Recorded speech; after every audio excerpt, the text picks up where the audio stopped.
굿모닝 YTN 3부 이어갑니다. 전국 대부분 지역에 폭염경보가 내려진 가운데 오늘은 더위의 기세가 더 강해지겠습니다. 당분간 폭염은 계속되겠고 곳에 따라 강한 소나기가 쏟아지겠습니다. 기상센터 연결해서 자세한 날씨 알아보겠습니다. 신미림 캐스터.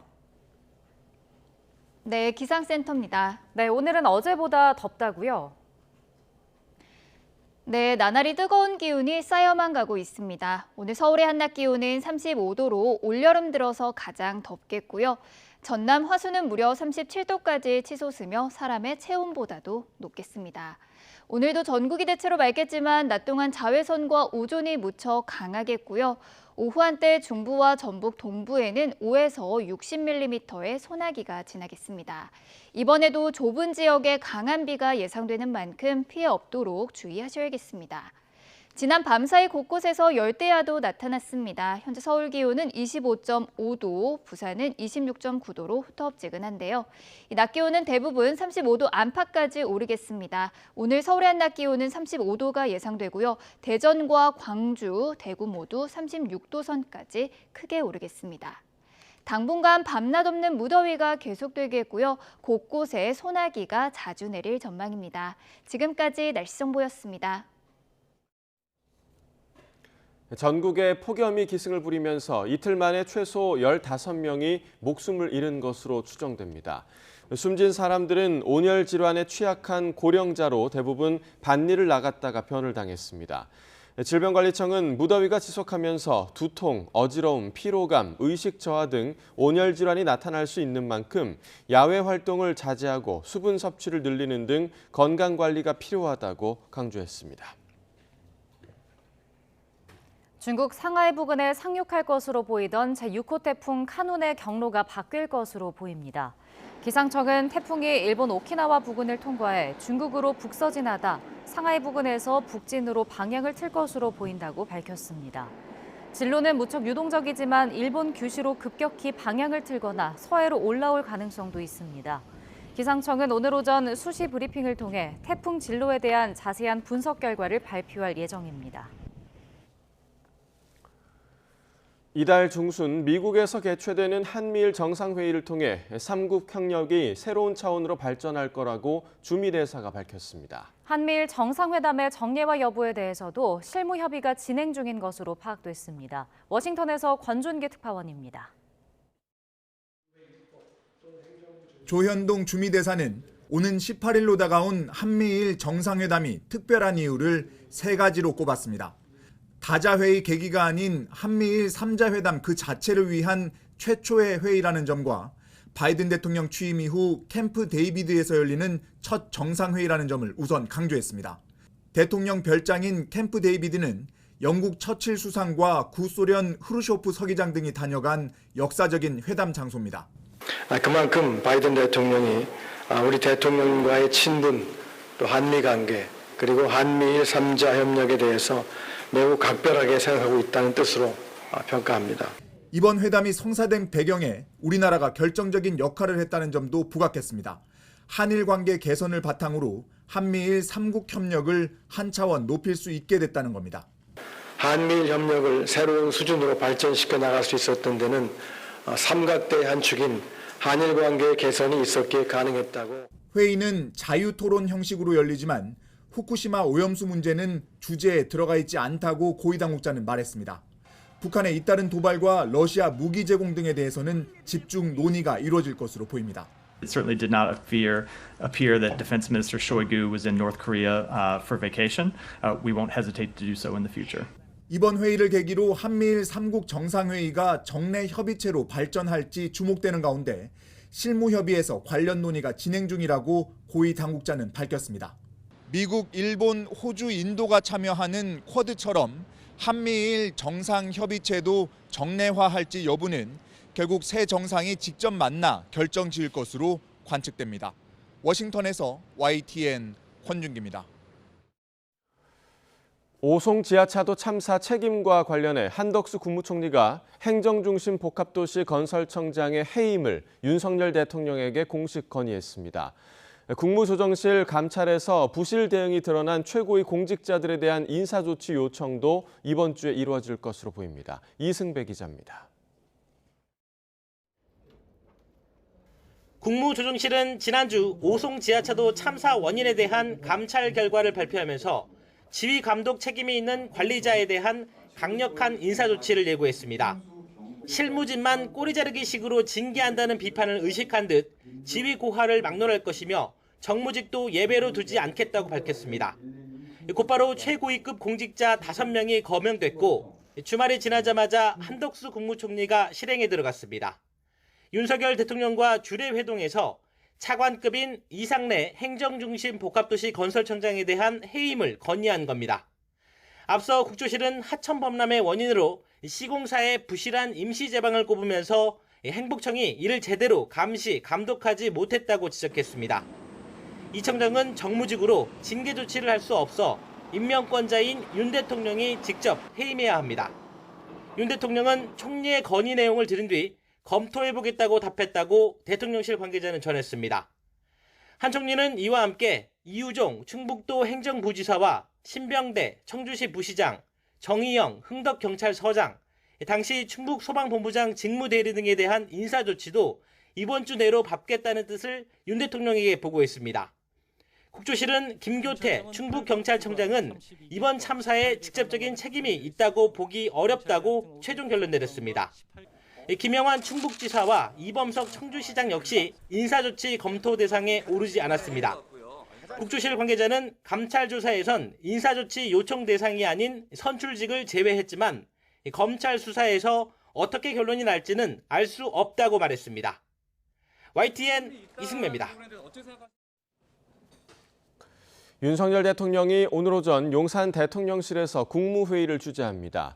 윤 대통령은 공개 발언을 통해 앞서 전수조사를 지시한 아파트 지하주차장 부실공사 문제 등을 언급하며 안전조치를 거듭 당부할 것으로 보입니다.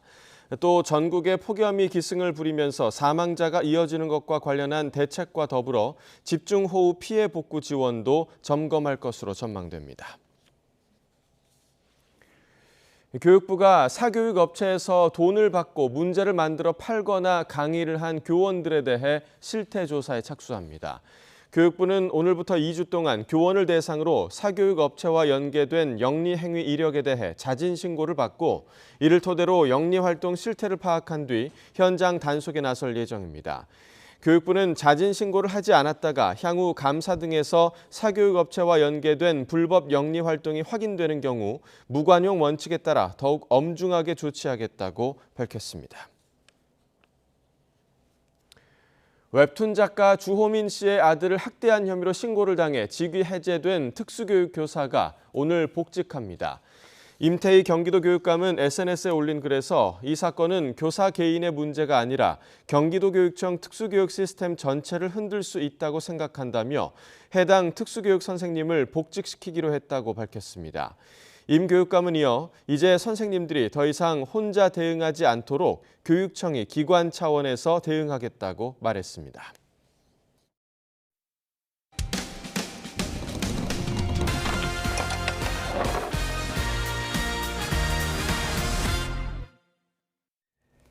지난해 지어진 상가 입주민들이 인접한 아스팔트 공장에서 악취가 발생하고 있다며 민원을 제기하고 있습니다. 그러나 30여 년 동안 한자리에 있었던 공장 측은 적법하게 운영이 이루어지고 있다며 억울하다는 입장입니다. 제보는 Y 윤흥성 기자가 보도합니다. 인천의 한 신규 아파트 단지 사이로 대형 화물차들이 쉴 새 없이 드나듭니다. 레미콘과 아스팔트를 생산하는 공장으로 지난해 바로 옆엔 16층 높이의 대형 상가가 들어섰습니다. 입주민들은 공장에서 발생하는 심각한 악취로 두통까지 앓고 있다며 건강 문제를 호소하고 있습니다. 플라스틱 태우는 냄새 같은 그게 좀 되게 강하게 나서 머리가 엄청 아팠습니다. 근데 일하기 좀 어려울 정도로 냄새가 많이 나고 창문을 열어놓을 수가 없었어요. 상가에 입점한 독서실에서는 악취 때문에 손님이 절반으로 줄었다며 불만을 쏟아냅니다.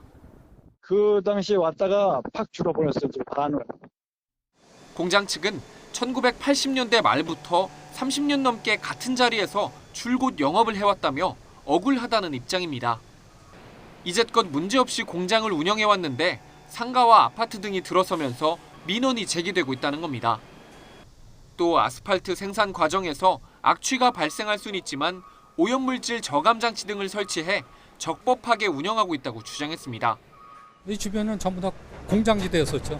허가 기준에서 맞춰서 거기서 모든 거를 검사도 다 받고 그러면서 운영을 하고 있거든요.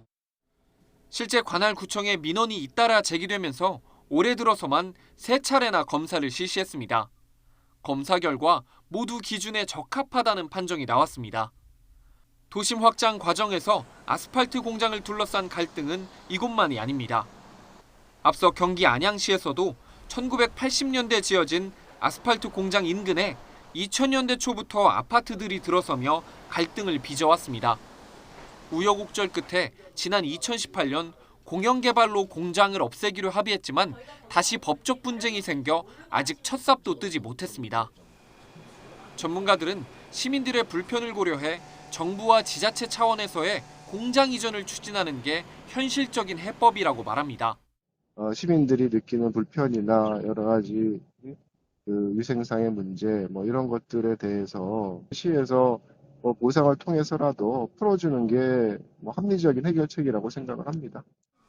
그러나 넓은 부지를 수용해야 하는 예산 문제에다 혐오 시설에 가까운 아스팔트 공장이 이전할 곳을 찾기도 쉽지 않습니다. 공장 인근에 대규모 아파트 단지들의 입주가 줄줄이 예정돼 있어 비슷한 갈등을 피하기 어려울 전망입니다. YTN 윤웅성입니다.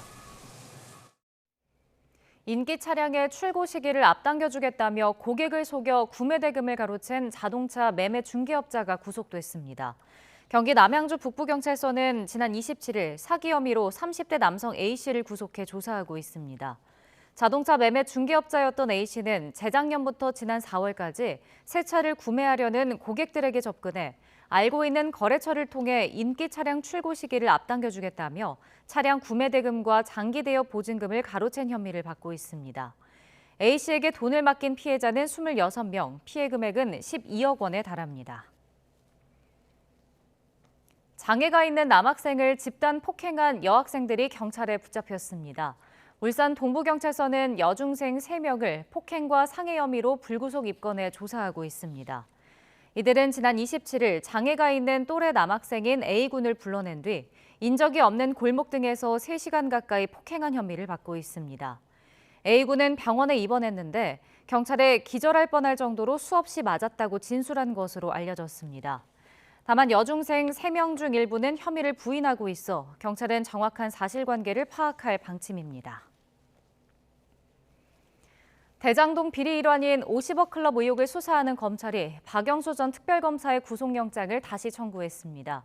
검찰은 박 전 특검이 딸과 공모해 11억 원을 받았다고 보고 청탁금지법 혐의를 추가했는데 모레 법원의 영장심사 결과가 주목됩니다. 보도에 김혜린 기자입니다. 검찰이 50억 클럽 의혹 핵심 피의자인 박영수 전 특별검사의 신병 확보에 다시 나섰습니다. 첫 구속 시도가 불발된 지 한 달 만입니다. 진실은 곧 밝혀질 거로 저는 확신합니다. 자, 감사합니다. 주변인들은 혐의 인정하시는데 여전히 우리은행에 영향에 혼자하신 적 없으십니까? 없습니다. 앞서 검찰은 박 전 특검이 우리은행 이사회 의장으로 있으면서 대장동 일당을 돕는 대가로 거액을 약속받고 실제 8억 원을 받았다고 보고 구속영장을 청구했습니다. 하지만 법원은 박 전 특검의 실제 금품 수수와 금품 제공 약속 여부 등의 법률적 문제를 지적하며 구속 필요성을 인정하지 않았습니다. 이후 검찰은 박 전 특검의 가족과 대한변호사협회장 선거를 도운 측근 변호사들을 압수수색하는 등 강도 높은 보강 수사를 이어왔습니다. 그 결과 두 번째 구속영장 청구서에는 박 전 특검이 딸과 공모해 화천대유에서 대여금 명목으로 11억 원을 수수한 청탁금지법 위반 혐의가 새로 추가됐습니다. 박 전 특검이 국정농단 특별검사라는 공직자 신분으로 있으면서 대장동 일당에게 약속받은 50억 원 가운데 일부를 화천대유에서 일하던 딸을 통해 실현했던 겁니다. 검찰은 또 당시 변협 선거자금 명목으로 남욱 변호사에게서 받은 3억 원 가운데 일부가 선거를 도운 변호사들에게 지급됐다고 봤습니다. 이와 관련해 선거자금을 관리한 이모 변호사의 휴대전화에서 돈 전달 대상과 날짜, 액수 등이 담긴 문자 메시지를 확보한 것으로 알려졌습니다. 검찰 관계자는 보강 수사를 통해 혐의 전반에 대해 구체적으로 입증했다며 구속 사유가 명확히 존재한다고 강조했습니다. 다만 실무를 도맡은 공범 양재식 변호사는 구속 필요성이 크지 않다고 보고 영장 재청구 대상에서 제외했습니다. 앞서 법원은 박 전 특검이 금품을 실제로 받았거나 약속했는지에 다툼의 여지가 있다며 검찰이 구성한 혐의 자체에 의문을 제기했습니다. 검찰이 이번엔 박 전 특검 신병을 확보해 번번이 법원에서 막혀온 50억 클럽 의혹 수사에 성과를 낼 수 있을지 주목됩니다. YTN 김혜린입니다.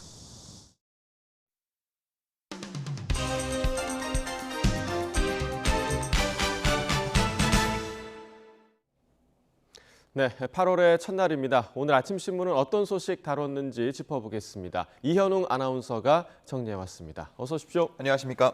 네. 자, 오늘 첫 번째 기사부터 보겠습니다. 자, 오늘 신문에 이런 내용 굉장히 많이 실렸네요. 아파트 철근 누락된 아파트 단지 관련 내용인데 지금 위쪽에 보니까 한국일보 기사에서는 이 한국일보 단지별 누락률이 좀 나와 있네요. 그렇습니다. 네. 공개된 명단에는 적게는 1에서 3% 정도만 철근이 누락된 곳도 있었고요. 많게는 100%의 누락률을 보인 곳도 있었습니다. 100%인 곳은 현재 공사가 진행 중인 양주 회천 단지였는데 154개 보강 철근이 하나도 들어가 있지 않아서 충격을 주고 있습니다. 그리고 아래 동아일보 실린 사진을 보면 해당 단지의 모습이 나와 있는데요. 기둥에 지지대를 설치해서 하중을 분산시켜주는 잭 서포트를 설치해둔 걸 확인할 수 있습니다. 네, 자 100% 누락률을 보인 곳이 있었다. 정말 좀 황당한 부분인데 안전과 직결된 문제잖아요. 네, 그렇습니다. 이번 문제가 알려지면서 발주처인 LH의 관리감독 부실, 그리고 설계사의 미흡한 설계, 감리사의 이해도 부족, 시공사의 전문성 부족 등 전 과정에 대한 문제가 지적되고 있습니다. 한편 시민단체에서는 이번 문제는 LH 출신을 영입한 업체들이 사업 수주 과정에서 혜택을 받은 데에서 시작이 됐다면서 전관예우 또 LPR 등의 표현을 쓰면서 비판하고 있었습니다. 이번에 공개된 단지 중 절반 정도는 보강 공사에 들어갔는데요. 입주민들은 아무리 보강을 하더라도 여전히 불안하다라는 반응을 보이고 있습니다. 그리고 이번 문제를 두고 입주 지연 등의 보상안이 어떻게 마련될지도 주목이 되고 있고요. 또 원만한 협의가 되지 않을 경우 입주민들의 계약 해제나 손해배상 청구 소송까지 이어질 거란 전망이 나옵니다. 네, 보강공사나 보상으로 정말 입주민들의 불안감이 해소될 수 있을지 의문인 상황인 것 같습니다. 다음 기사 보겠습니다. 자, 폐기한 코로나 백신이 1조 원에 육박한다. 우리가 한때는 정말 백신 확보하려고 정말 최선을 다했었는데 이제는 백신이 폐기가 많이 되고 있나 봐요. 맞습니다. 네. 보통은 유통기한 만료가 됐기 때문인데요. 질병관리청이 코로나19 백신을 가장 많이 들여온 해는 지난 2021년이었습니다. 1억 회분 넘게 들여왔었는데 이때 4조 5천억 원이 넘는 예산이 투입된 걸로 전해집니다. 그런데 최근 집계된 백신 폐기량을 보면 2,186만 회분이었고 돈으로 따지자면 8,400억 원 정도 규모로 추정이 되고 있습니다. 네, 요즘 다시 확진자가 정말 많아지고 있잖아요. 그래서 좀 걱정인데 앞으로는 버려지는 양이 좀 줄어들 수 있을까요? 질병청이 공개한 잔여 백신은 약 3,400만 회분인데요. 기사에서는 향후 사용될 가능성이 극히 적다라고 표현했습니다. 가장 물량이 많은 개량 백신은 BA4와 5의 항원을 발현하는데 지금 유행하는 바이러스는 XBB 계열이기 때문에 그 효과가 떨어질 수 있기 때문이라고 설명합니다. 또 사람들이 백신을 얼마나 더 맞을지도 미지수라고 보고 있습니다. 이달 말까지 추가로 폐기될 백신까지 더하면 약 1조 원에 달할 걸로 추정이 되고 있는데요. 질병청은 당시 수급 예측이 정확히 불가능했고 백신 확보가 급선무였던 점이 감안되어야 한다고 말하고 있습니다. 네. 어쩔 수 없었다라고 말하기에는 1조 원이 너무 큰 금액이 아닌가라는 그런 아쉬운 마음이 좀 드네요. 다음 기사 보겠습니다. 자, 받은 글 텔레그램에 출렁거린다. 주가가 요지경이다. 요즘 그러니까 기존의 그런 흐름대로 주가가 흘러가지 않는 그런 경향들이 굉장히 좀 많이 보이는데 이 SNS 메시지에 영향을 받는 경우가 굉장히 많나 봐요. 네. 최근에 받은 글이라는 제목의 SNS 메시지가 카카오톡과 텔레그램 등을 통해서 돈다고 합니다. 이 안에는 특정 종목명 그리고 그 종목을 주목해야 하는 이유 등이 쓰여져 있는데요. 이런 메시지가 돌고 난 뒤에 주가가 급등하는 현상들이 반복되고 있다고 합니다. 이를 보고 한 증권사 관계자는 그런 종목들을 보면서 급등을 설명할 수 있는 좋은 실적이 나오거나 펀더멘털이 있지 않았다고 말하고 있었습니다. 네, 이 메시지를 받은 사람들이 조금이라도 쌀 때 사고자 하는 그런 경향을 보이면 이 수급이 몰리면서 주가가 올라갈 가능성이 좀 있겠네요. 그렇습니다. 네. 출처가 불명확한 이런 받은 글 외에도 일부 인기 유튜버나 파워 블로거들이 시장에 미치는 영향력도 커지고 있다고 합니다. 문제는 유튜버나 블로거 중 대부분은 제도권 밖에서 관련 자격증 등이 없이 활동하는 경우가 많다는 점인데요. 이에 대해서 금융감독원 관계자는 새로운 숙제라고 표현하고 있었습니다. 표현의 자유라는 측면에서 모든 걸 검열할 수는 없겠지만 시장 영향력이 점차 커지고 있는 만큼 지속해서 살펴보고 있다고 말했습니다. 네, 요즘 주식시장에 다시 투자자들이 굉장히 좀 많이 몰리는 그런 상황인데 이러한 종류의 그 메시지의 영향력이 더 커지지 않을까 좀 우려되는 상황인 것 같습니다. 자, 다음 기사 보겠습니다. 조선일보 기사인데요. AI 아동 성착취물 제작자가 국내에서 첫 기소가 됐다. 좀 자세히 전해주시죠. 네. 최근 인터넷에 보면 AI가 그린 그림이라면서 여러 사진이 올라옵니다. 혹시 보신 적 있으신가요? 아니요, 없습니다. 지금. 그런 그림들을 보면 정말 마치 사진처럼 정교한데요.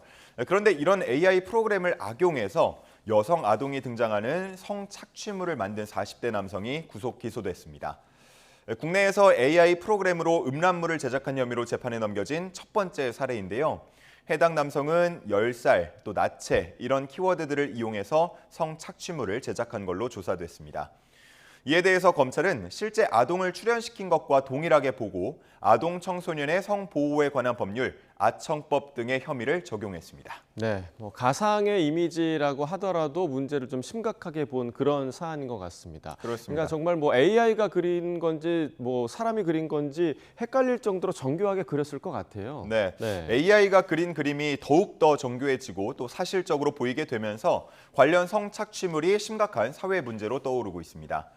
전문 기술이 없더라도 쉽게 제작할 수 있다는 점, 또 딥페이크 콘텐츠 같은 경우는 유명인뿐 아니라 일반 여성들도 표적이 되고 있어서 더 큰 문제라고 하는데요.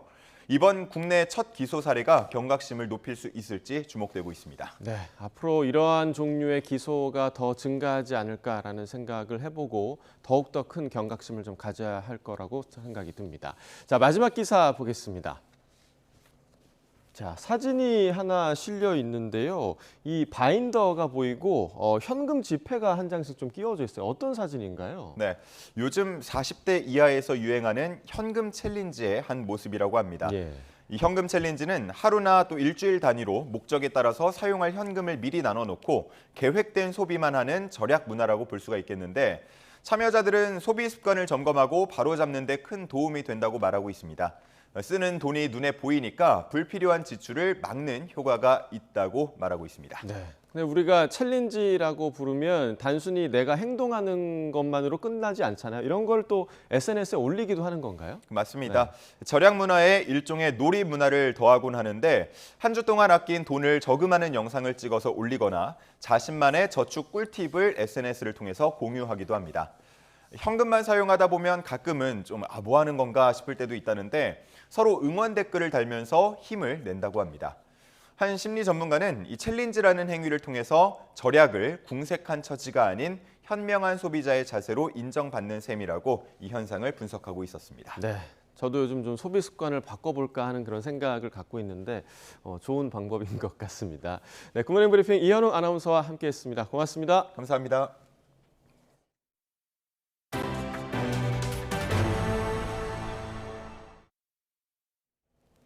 우크라이나가 최근 남동부에 화력을 쏟고 있지만 좀처럼 러시아의 방어선을 뚫지 못하고 있습니다.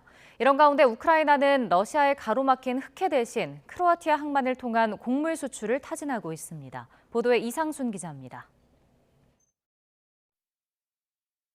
우크라이나 도네츠크주의 숲속에 숨은 러시아군 포병진지에 우크라이나군의 포탄이 쏟아집니다. 포격에 놀란 러시아 병사들이 허둥댑니다. 우크라이나는 지난 28일엔 도네츠크주의 요충지 스타로마이오르스케를 되찾는 전과를 거뒀습니다. 러시아의 전차 장애물인 용치 인근까지 진격한 겁니다. Ну що сказати, стріляють, літає все. Страшно, но ми йшли. То есть задню ніхто не давав, молодці всі. 하지만 러시아는 용치 이외에도 대형 참호와 벙커 등으로 겹겹이 방어선을 만들어놨습니다. 북동부 하르키우에서 남동부 헤르손까지 길이가 900km나 됩니다. 그러다 보니 우크라이나의 반격은 손실이 크고 러시아는 시간까지 벌고 있습니다. На штурм наших позиций. Благодаря грамотно построенной обороне, умелой организации системы огня, профессиональным действиям, выдержке и упорству российских военнослужащих продвижение противника не допущено. 러시아는 7월 한 달간 우크라이나군이 병력 2만여 명과 레오파드 탱크와 브래들리 장갑차 등 서방이 지원한 2천여 대의 장비를 잃었다고 주장했습니다. 러시아의 흑해 곡물협정 파기로 곡물 수출길도 막힌 우크라이나는 우회로를 찾고 있습니다. Ми домовилися про можливість використання хорватських портів на Дунаї та в Адріатичному морі для транспортування українського зерна. І будемо зараз працювати над тим, щоб прокласти якомога ефективніші маршрути до цих портів. 러시아의 공세가 여전하고 서방에서도 반격이 실패할 수 있다는 우려가 나오는 가운데 우크라이나의 전략적 고민이 깊어지고 있습니다. YTN 이상수입니다. 니제르에서 쿠데타를 일으킨 군부 세력이 프랑스가 군사 개입을 공모했다고 주장했습니다. 우크라이나 전쟁으로 초유의 에너지 위기를 겪은 유럽은 우라늄 대국 니제르의 쿠데타가 미칠 악영향에 촉각을 곤두세우고 있습니다. 김선희 기자가 보도합니다. 프랑스가 모하메드 바중 대통령의 석방을 위해 일부 니제르인들과 군사 개입을 공모하고 있다. 니제르에서 쿠데타를 일으킨 군부 세력이 프랑스가 군사 개입을 공모하고 있다며 비난하고 나섰습니다. Malgré les efforts consentis par les forces de défense et de sécurité pour contenir la foule, les services de sécurité de la dite chancellerie ont tiré des grenades lacrymogènes et fait usage. 프랑스는 전혀 사실이 아니라고 부인했습니다. 카트린 콜로나 프랑스 외교부 장관은 방송에서 군사적 개입 공모는 사실이 아니라며 바중 대통령의 복귀를 촉구했습니다. 니제르에서는 지난달 26일 군부 세력이 쿠데타를 일으켜 티아니 대통령 경호실장이 스스로 국가 원수를 천명했습니다. 하지만 프랑스를 포함한 유럽연합 EU는 군부 정권을 인정할 수 없다며 재정 지원과 안보 협력 중단을 선언한 상태입니다. 쿠데타 지지 세력은 적극 반발하고 있습니다. 프랑스 대사관에 불을 지르는가 하면 러시아 국기를 들고 거리 행진에 나섰습니다. European Union, African Union, and ECOWAS. Please stay out of our business. 우크라이나 전쟁 여파로 최악의 에너지난을 겪은 EU는 니제르의 쿠데타 사태가 가져올 파장에 촉각을 곤두세우고 있습니다. 세계 최대 우라늄 생산국 중 하나인 니제르의 전국 혼란이 이어질 경우 에너지 위기가 재현될 수 있기 때문입니다. EU는 원전 원료인 우라늄의 20%가량을 니제르에서 수입하고 있습니다. 앞으로 상황이 악화되면 그동안 논의돼 왔던 러시아산 우라늄에 대한 제재도 힘들어질 것이란 전망이 나오며 EU가 바짝 긴장하고 있습니다. YTN 김선희입니다.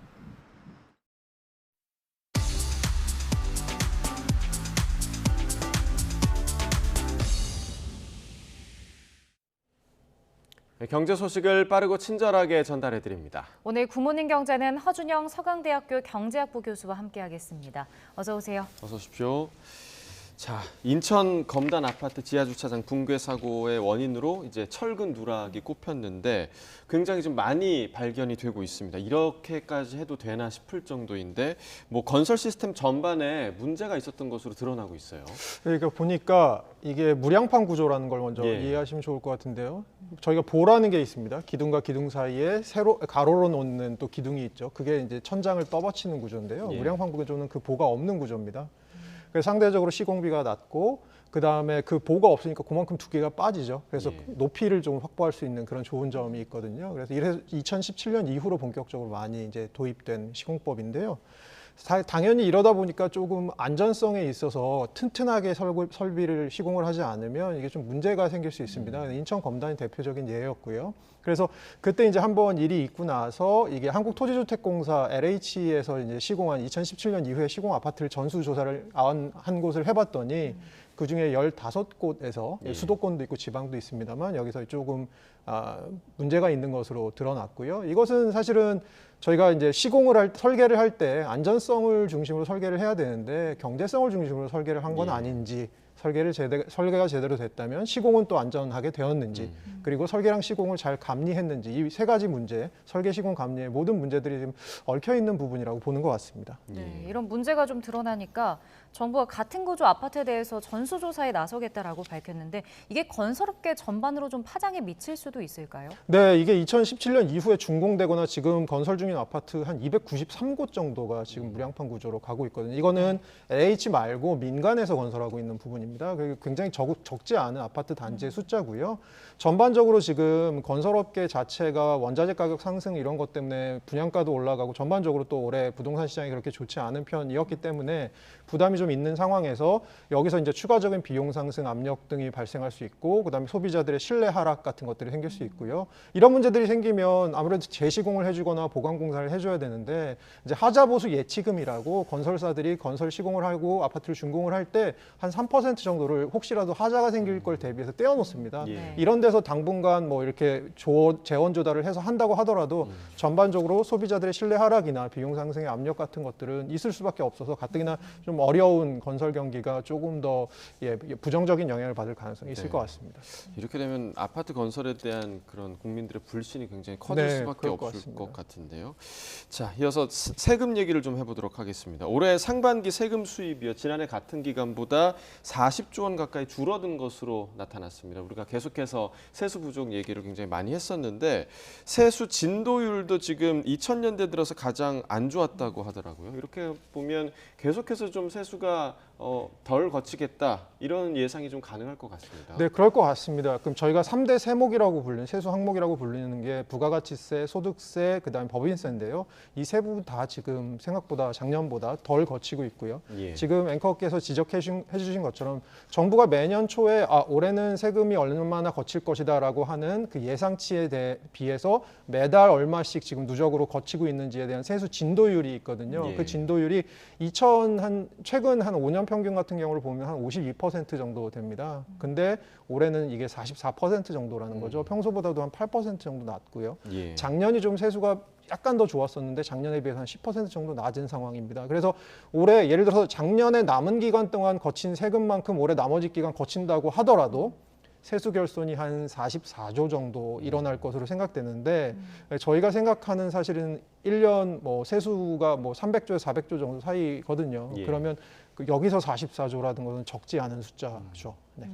근데 지금 이런 상황에서 국제유가가 다시 오르고 있는데 뭐 유류세 인하 조치 연장 여부를 앞두고 정부 입장에서는 좀 고심을 할 수밖에 없을 것 같은데요. 네, 그렇습니다. 지금 사실은 국제유가가 전 세계적으로 사실 지금 잘 기억하시겠지만 IMF 같은 데서 전 세계 성장률 전망치 올리고 있고요. 올해 미국 경제 생각보다 잘 버텨주고 있다. 그래서 사실 세계 경제의 원유 수요 같은 것들이 지금 견조한 상황이거든요. 여기에다가 오펙 플러스라고 하는 저희 그 원유 생산하는 나라들의 지금 감산이나 이런 것들이 여러 가지 있어서 원유 가격이 상방 압력에 대해서 지금 주유소를 가보신 분들은 아시겠지만 조금씩 3주 연속 올라가는 걸 느끼실 겁니다. 그리고 이것들이 한 원유 가격이 상승하면 2, 3주 정도 있다가 우리나라의 이제 휘발유 가격에 경유 가격에 영향을 주거든요. 지금 한 1,700원대가 곧 갈 거라고 합니다. 근데 이류세 같은 경우가 없어지면 휘발유는 리터당 한 200원, 경유도 한 그 정도 올라서 사실 이게 1,700원대가 휘발유가 1,900원대 휘발유가 될 수가 있거든요. 이게 소비자들에게 굉장히 부담이 될 수밖에 없는 상황인데 문제는 바로 이전에 저희가 얘기했듯이 이류세라고 하는 부분이 교통세의 일부인데 이 교통세가 부가가치세도 일부입니다. 이게 작년에 비해서 지금 7천억 정도가 줄었거든요. 세금이 거친 게.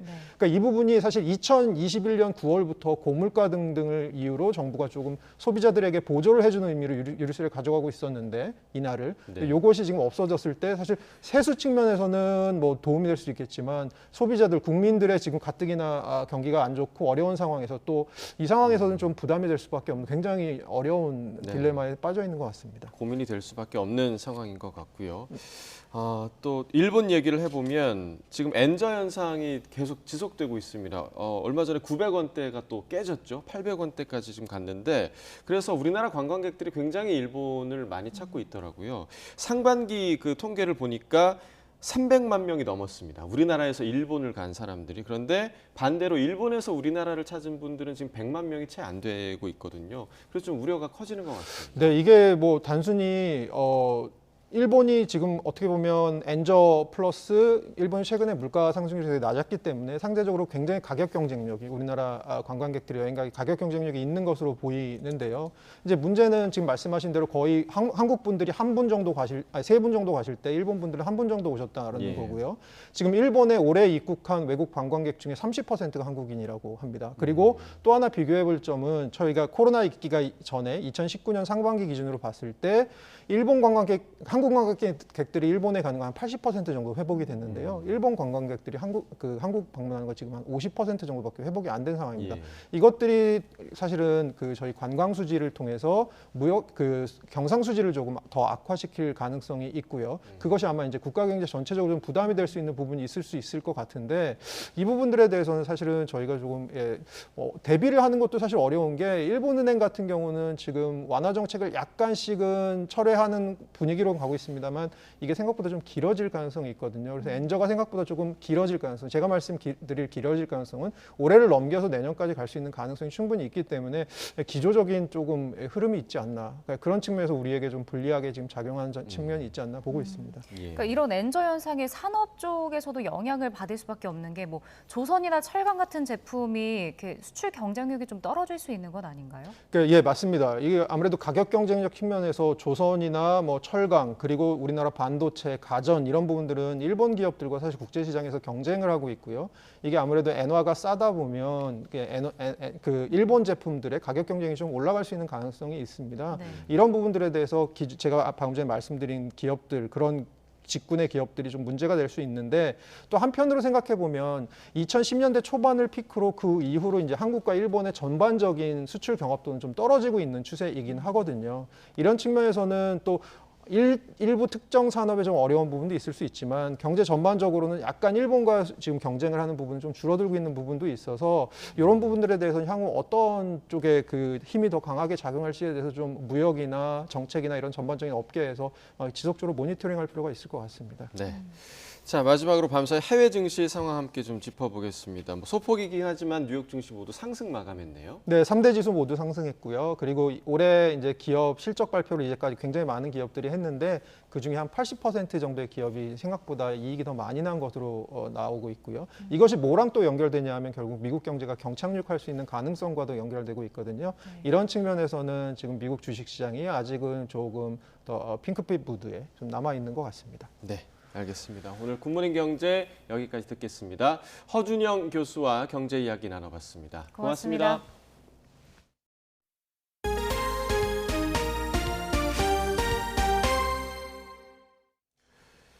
선거 기간 표현의 자유를 확대하는 차원에서 현수막과 같은 인쇄물 게시 금지를 완화하는 공직선거법 개정안이 입법 시한인 어제까지 국회 문턱을 넘지 못했습니다. 지난해 헌법재판소의 헌법 불합치 결정에 따라 관련 조항은 오늘부터 효력을 잃게 됐는데 현장 혼란도 불가피할 것으로 보입니다. 보도에 나혜인 기자입니다. 지난해 정당 정책이나 정치 현안에 관한 현수막을 사실상 무제한 허용하는 5개 광고물법 개정안이 통과되면서 지자체는 몸살을 앓고 있습니다. 불편을 호소하는 민원이 잇따라 전국 17개 시도지사가 여야를 막론하고 다시 규제를 촉구했을 정도입니다. 국회는 이런 시민들에게 불쾌감을 유발하고 헌법 정신에 어긋나는 법을 만들어서는 안 되고 그런데 되레 오늘부턴 정당 현수막 규제가 더 느슨해집니다. 선거 180일 전부터 선거에 영향을 미칠 목적으로 현수막 설치를 금지한 공직선거법 조항이 효력을 잃기 때문입니다. 지난해 헌법재판소가 정치적 표현의 자유를 너무 장기간 침해한다는 이유로 헌법 불합치 결정을 내리고 7월까지 법 개정을 주문했지만 안 된 겁니다. 헌재 결정 취지에 따라 현수막 설치 금지 기간을 선거 전 180일에서 120일로 단축하는 개정안이 국회 정치개혁특별위원회를 통과했지만 법제사법위원회에서 발목이 잡혔습니다. 같은 법에서 단순 위헌 결정으로 효력을 잃은 집회금지 조항 때문입니다.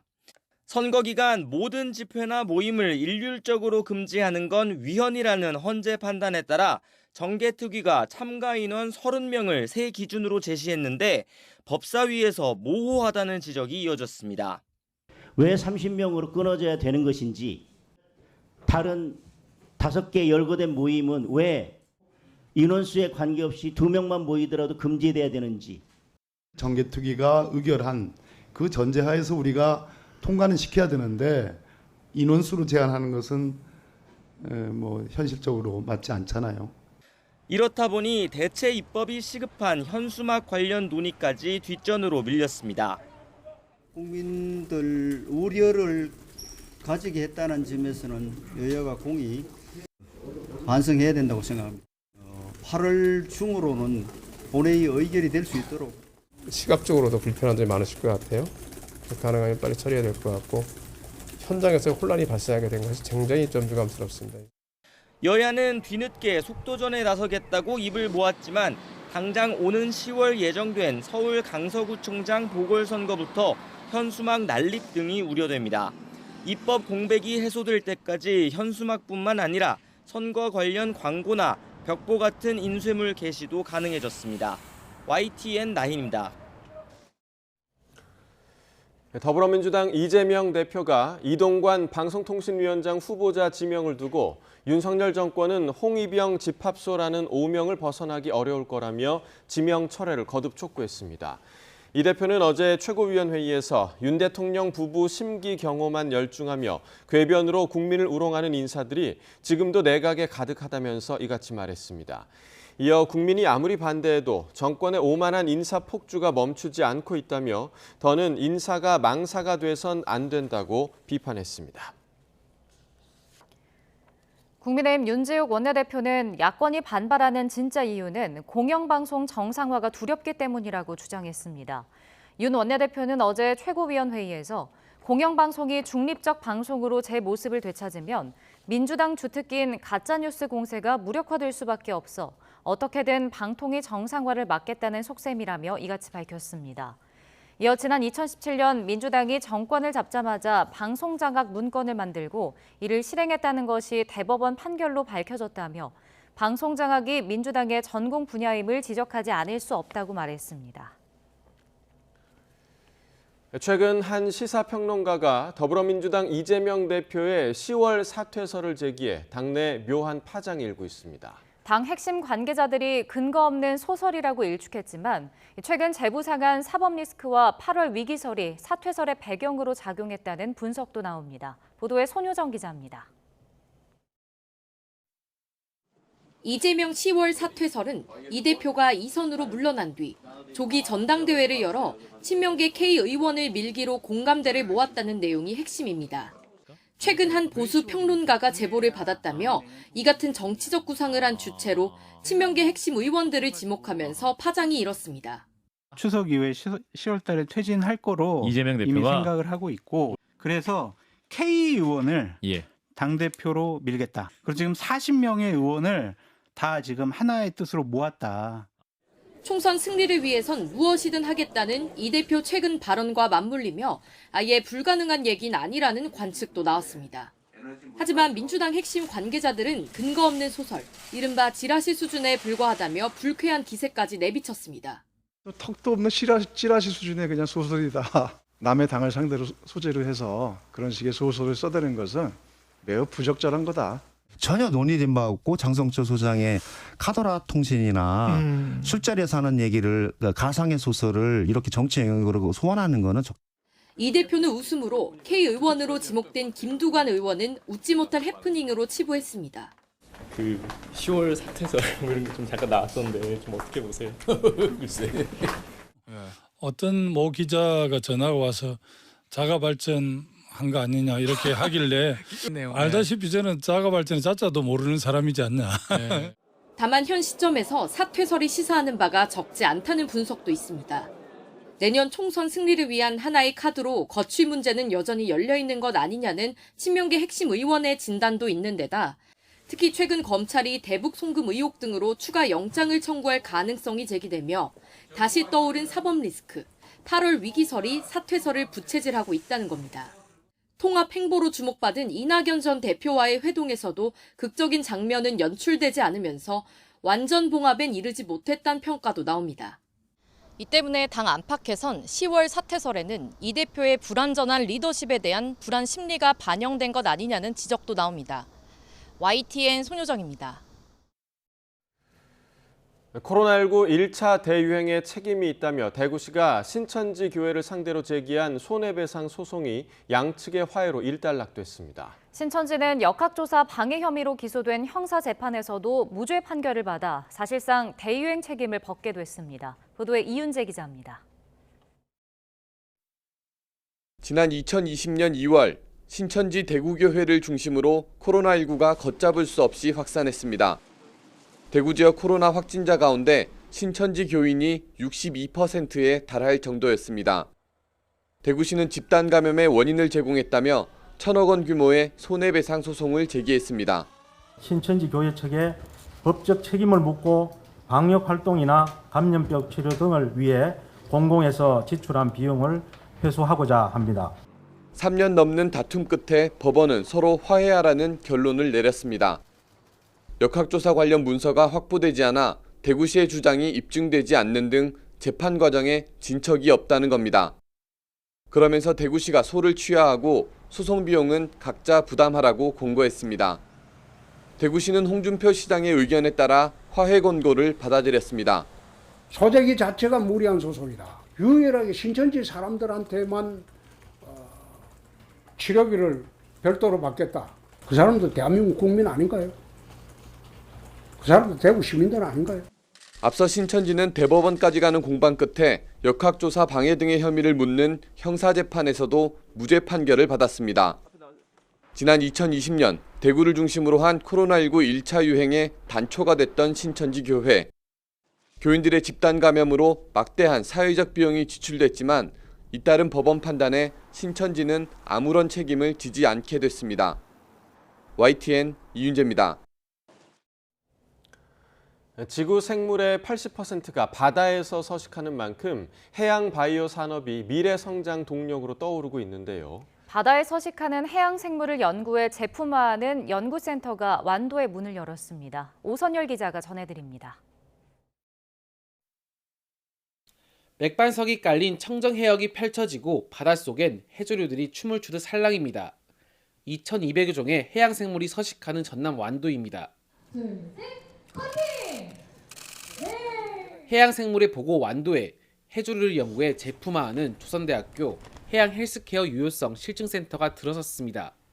바닷속에 감춰져 있는 무궁무진한 해양 어류뿐만이 아니고 해조류 또 이런 것들에 대한 성분 조사, 이걸 사업화, 또 검증 이런 것 등을 통해서 아마 완도에 대해서 여러 가지 해양 산업에 대해서 도움이 될 것으로 기대가 되고 국내 해조류는 1,000여 종에 이르지만 연구 소재가 되는 해조류는 불과 5%.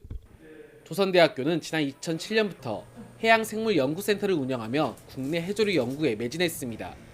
새롭게 문을 연 해양 헬스케어 유효성 실증센터는 해양생물에서 식품과 의학 등에 활용할 수 있는 바이오 소재를 개발할 계획입니다.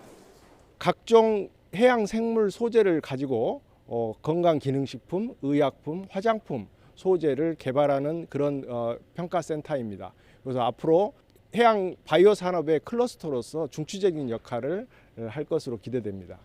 조선대학교는 연구를 통해 얻은 데이터를 일반 기업도 활용할 수 있도록 제공하는 등 기술 협력도 약속했습니다. 완도군도 해양 바이오 소재 연구부터 제품 생산까지 가능한 원스톱 시스템으로 미래 성장 동력 확보에 큰 보탬이 될 것으로 기대했습니다. 벌써 해조를 이용해서 화장품을 개발해서 미국 등과 같이 세계 5개국에 수출을 하고 있고요. 해양 헬스케어 유효성 실증센터, 즉 조선대학교와 우리 군이 공동으로 협력해서 앞으로 추진해 나갈 계획입니다. 우주 항공 기술을 선도해온 조선대학교가 지속 가능한 미래 먹거리 확보를 위해 해양 바이오 산업 육성에도 적극적으로 나서고 있습니다.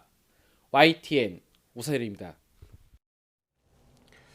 프로야구 10개 구단 팬들의 열정을 비교하기란 쉽지 않지만 한결같은 사랑으로 유명한 건 바로 한화 팬들입니다. 특히 성적이 좋아진 올해 팬들은 더 행복한 여름을 보내고 있다고 합니다. 보도에 이지은 기자입니다.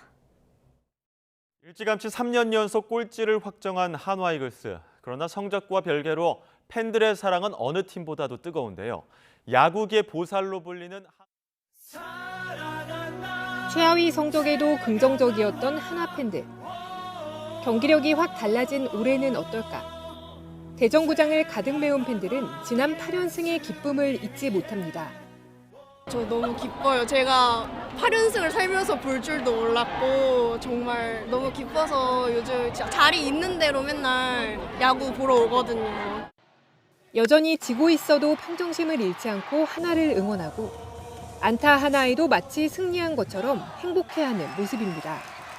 응원가에도 제발 한 점만 해주세요 하고 이렇게 비는 응원가가 있어요. 이제 그거를 보면서 이 팀을 응원을 안 할 수가 없더라고요. 뭐 돌부처라고 하잖아요. 네, 그게 매력인 것 같습니다. 뭐 한 몇십 년 동안 내공이 쌓여가지고 뭐 이것도 하나의 경기의 일부분이라고 생각하고 8위까지 올라서며 중위권 도약을 노리고 있는 올해. 5년 만에 가을 야구에 대한 희망은 팬들을 더욱 설레게 만듭니다. 다음엔 이기겠지. 예. 그렇게 다음엔 이기겠지 하는 게 몇 년이 됐잖아요. 그래도 화는 안 나요. 그냥 잘 될 때까지 응원하자. 언젠가는 우리도 가을 야구 하겠지. 근데 저는 그 기회가 올해라고 생각하거든요. 매일 희비가 교차하는 프로야구에서 순간을 즐기며 누구보다 행복을 만끽하는 한화 팬들. 못할 때나 잘할 때나 한결같은 한화 팬들의 큰 사랑이 폭염 속 이글스 파크를 더욱 뜨겁게 만들고 있습니다. YTN 이준입니다. 배드민턴 에이스 안세영이 2주 연속 국제대회 정상에 오르며 쾌속 질주했습니다. 우리 선수로는 27년 만에 세계 랭킹 1위까지 차지했습니다. 서봉국 기자가 보도합니다. 까다로운 왼손잡이 허빙자오의 셔틀콕이 아웃되는 순간 안세영이 플로어에 누워 기쁨을 만끽합니다. Anseong creates history. Beaten in the final a year ago. This year she is the champion. 지난주 코리아 오픈에 이어 2주 연속 국제대회 정상. 그것도 무실 세트 우승.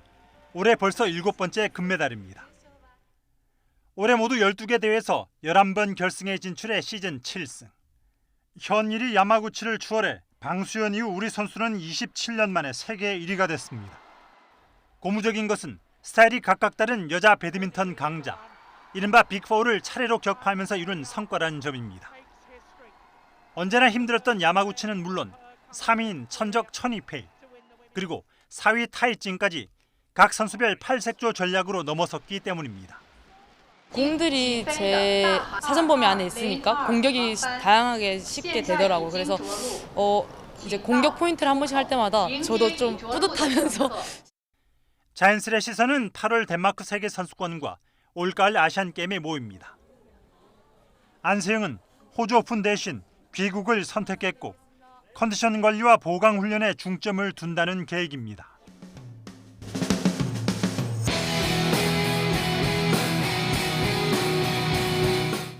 특유의 질식 수비에 기회를 놓치지 않는 공격력이 가미되면서 무결점 선수로 거듭난 안세영.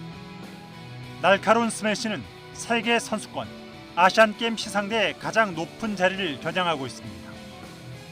YTN 서봉국입니다.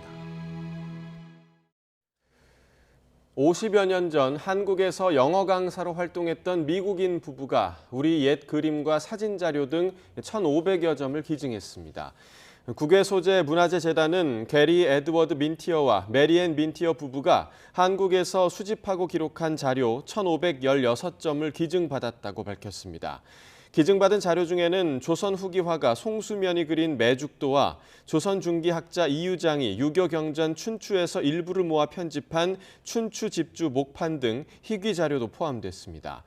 1970년 부산 서면의 부산탑을 촬영한 사진은 부산도시철도 1호선 건설로 탑이 철거되기 전 모습을 담고 있고 보수동 풍경이나 금정산 석불사의 과거 모습도 사진으로 볼 수 있습니다. 오늘은 8월의 시작과 함께 올여름 더위가 절정에 달하겠습니다.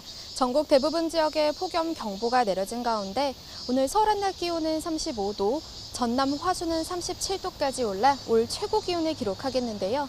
어제보다 2도가량 높은 기온입니다. 온열 질환이 우려되는 만큼 물, 그늘, 휴식 이 세 가지를 꼭 기억하시기 바랍니다. 오늘도 대체로 맑은 하늘이 함께하겠습니다. 다만 오후에는 대기가 불안정해지면서 중부와 전북 동부에 요란한 소나기가 지나겠는데요. 소나기의 양은 5에서 60mm로 지역 간의 강수 편차가 크겠고요. 짧은 시간 동안 시간당 30mm 안팎의 호우가 쏟아질 수 있어 주의가 필요하겠습니다. 밤사이 대도시와 해안가를 중심으로 열대야가 나타나고 있습니다. 현재 서울 26도, 부산 27.9도를 보이고 있는데요. 한낮에는 서울 35도, 광주와 대구 36도까지 오르겠고 습도가 높아서 체감 온도는 이보다 1, 2도가량 더 높겠습니다. 강한 일사가 내리쬐면서 자외선과 오존도 강하겠습니다. 앞으로 또 밤에는 열대야가, 낮에는 폭염이 기승을 부리겠고요. 내일은 충청 이남에, 모레는 남부 내륙에 소나기가 내릴 전망입니다. 당분간 남해안과 제주도 해안을 중심으로는 너울성 파도가 높게 일겠습니다. 피서객들은 해안가 안전사고에 각별히 유의하시기 바랍니다. 지금까지 YTN 원희다입니다. 네, 이상으로 화요일 굿모닝 YTN 마칩니다. 잠시 후 뉴스라이더가 방송됩니다. 시청해주신 여러분 고맙습니다.